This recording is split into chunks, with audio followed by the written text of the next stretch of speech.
अस्सलाम वालेकुम दोस्तों, मेरा नाम है उम्मीद अली और आप देख रहे थे इंस्पायरिंग वीडियो। दोस्तों, आज की हमारी इस वीडियो का मेन टॉपिक है कि अगर हमसे गलती हो जाए तो हमें क्या करना चाहिए। दोस्तों, सबसे पहले देख लेते हैं कंटेंट। ये मेन टॉपिक है जो इस वीडियो में हम कवर करेंगे। दोस्तों, अगर हमसे कोई गलती हो जाती है तो हमें उस गलती को कबूल कर लेना चाहिए, क्योंकि हम अपनी गलती को कबूल करने से बहुत सारी मुश्किलातों, परेशानियों, झूठ, डर, जिल्लत और खौफ से बच सकते हैं। और अगर हम अपनी गलती तस्लीम नहीं करते तो हमें अपनी पूरी जिंदगी उस गलती के पछतावे, डर और परेशानी में रहकर गुजारनी पड़ेगी। और हर वक्त इस डर में कि वो गलती कभी भी सामने आ सकती है, उसमें हम रहेंगे। लिहाजा बेहतर यही है कि हमें अपनी गलती एट अ टाइम कबूल कर लेनी चाहिए।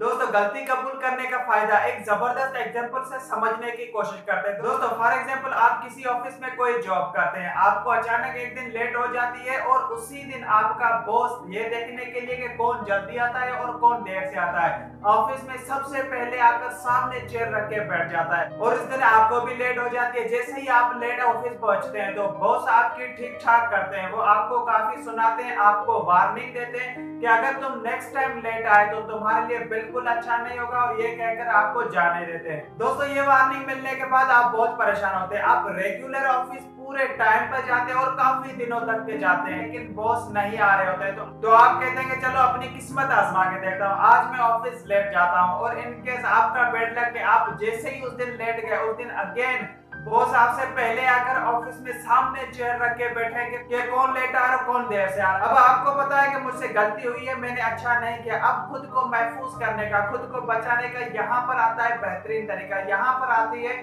असल बात के गलती को मानने का फायदा क्या है। दोस्तों, इस तरह की किसी भी सिचुएशन में आप खुद को इस तरह बचा सकते हैं। आप सामने वाले बंदे को बोलने का मौका ही ना दें, आप सीधा उसके पास जाएं और उसके बोलने से पहले ही आप ये कहना शुरू कर दें कि सर, मुझे बिल्कुल एहसास है, मैं शर्मसार हूँ, मुझसे गलती हो गई, मुझे आपने लास्ट वीक की वार्निंग दी थी लेकिन फिर से मैं लेट आया, ये मेरी गलती है।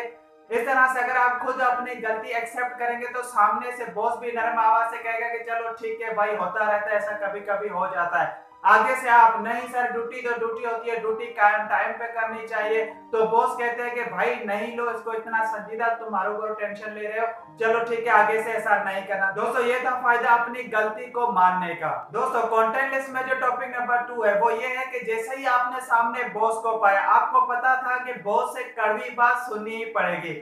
अब किसी और की जुबान से कड़वी बात सुने, इससे बेहतर है कि हम अपनी ही जुबान से कड़वी बात सुन ले। इसका मतलब कि आपने बॉस को डांटने का मौका ही ना दिया, आप खुद को डांट लगा रहे, आप खुद की गलती एक्सेप्ट कर रहे, आप खुद ये कह रहे हैं कि मुझे ऐसा नहीं करना चाहिए था, मैं बिल्कुल बुरा हूं, मुझ जैसे इन लोगों को काम पे ही नहीं रखना चाहिए। आप खुद को ही ऐसे डांट रहे हो तो आपने सामने वाले को डांटने का मौका ही नहीं दिया और सामने वाला भी कहेगा भाई चलो ठीक है। दोस्तों, कंटेंट लिस्ट में जो टॉपिक नंबर 3 है वो ये है कि लड़ाई से किसी का भी भला नहीं होगा अगर आप वहां पर अपनी गलती पर पर्दा डालने की कोशिश करते, अगर वहां पर आप सच्चे या झूठे बहाने पेश करने की कोशिश करते, अगर आप ये कहते कि मेरी गाड़ी पंचर हो गई, अगर आप ये कहते कि मैं 15 दिन से टाइम पे आ रहा हूं, अगर आप ये कहते कि मुझे बच्चों को स्कूल छोड़ना था, तो ये आर्ग्यूमेंट्स देने की कोशिश में आप जॉब से निकाले जा सकते थे। लेकिन जैसे ही आपने अपनी गलती तस्लीम की तो आपको एक और लाइफलाइन मिल गई। और दोस्तों, वैसे भी कहते हैं कि लड़ाई से किसी का भला नहीं होता, लड़ाई में आपको नुकसान ही नुकसान होता है। दोस्तों, ये थी आज की शॉर्ट वीडियो। अगर आपको ये वीडियो पसंद आई है तो लाइक करें इस वीडियो को, सब्सक्राइब करें हमारे चैनल को। तब तक के लिए मुझे दीजिए इजाजत।